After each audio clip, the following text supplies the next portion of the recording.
বিজয় দিবস উপলক্ষে পার্কের চিপায় যুদ্ধ করে প্রেমিক প্রেমিকারা একে অন্যকে স্বাধীন করে ফেলছে। একে অন্যকে শুয়ে বসে শেখাচ্ছে যুদ্ধ। কিন্তু যুদ্ধে আহত ব্যক্তিদের শ্বাস প্রশ্বাস নেওয়ার জন্য কিভাবে সাহায্য করা হতো সেটাও দেখিয়ে দিচ্ছে।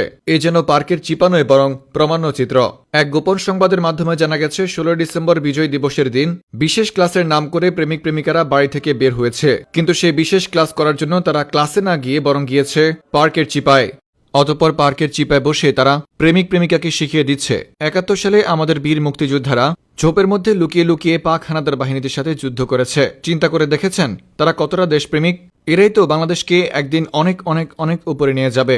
ধারণা করা যাচ্ছে আজ অনেক প্রেমিকার দেশ তার প্রেমিকের হাতে স্বাধীন হয়ে যাবে। পার্কের চিপায় প্রেমিক প্রেমিকাদের এমন অভিনব কায়দায় বিজয় দিবস উদযাপন করা নিয়ে বিস্তারিত দেখুন রিপোর্টার এক নারীতে আসক্ত থেকে মারা খাওয়া পুরুষের রিপোর্টে। আজ অনেক গার্লফ্রেন্ডের দেশ তার বয়ফ্রেন্ডের হাতে স্বাধীন হয়ে যাবে, তাও আবার পার্কের চিপায়। আজ সকালে বিজয় দিবস উপলক্ষে বাইরে গিয়েছি। বিজয় দিবসের সকালটা উপভোগ করতে গিয়েছি। মাশাআল্লাহ, উপভোগ করতে যাওয়ার পর যা দেখেছি তা দেখে দু চোখে বিশ্বাস করাতে পারিনি।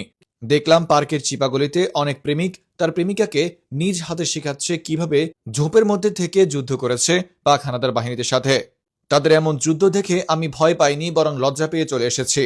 অনেকে বলবে যুদ্ধের এমন চিত্র দেখে আপনি কেন লজ্জা পেয়েছেন? লজ্জা পেয়েছি এই ভেবে যে 1971 সালে কেন আমার জন্ম হয়নি, কেন আমি নিজে গিয়ে যুদ্ধ করতে পারিনি, এই ভেবে নিজের উপর নিজের লজ্জা হয়েছে। তাই তো আজ ধারণা করা যাচ্ছে দেশের অনেক প্রেমিকার দেশ আজ স্বাধীন হয়ে যাবে তার প্রেমিকের হাতে। জানা গেছে আজ সকাল থেকে অনেক প্রেমিক প্রেমিকা তাদের বাসায় তার মা বাবাকে বলে এসেছে তার বিশেষ ক্লাস আছে। বিশেষ ক্লাসের নাম করে ঘর থেকে বেরিয়ে তাদের বয়ফ্রেন্ডের হাত ধরে এক্সিবিশন করার জন্য চলে গেছে পার্কের চিপায়। ধারণা করা যায় এরা একদিন বাংলাদেশকে অনেক উপরে নিয়ে যাবে, এতটাই উপরে নিয়ে যাবে যে সেখান থেকে বাংলাদেশ আর নামতেই পারবে না। 16 ডিসেম্বর উপলক্ষে এইসব দেশপ্রেমিকদের উপর কি ঠাড়া পড়বে না? রিপোর্টার এক নারীতে আসক্ত থেকে মারা খাওয়া পুরুষ, ফ্রম নিউজ ভাইয়া।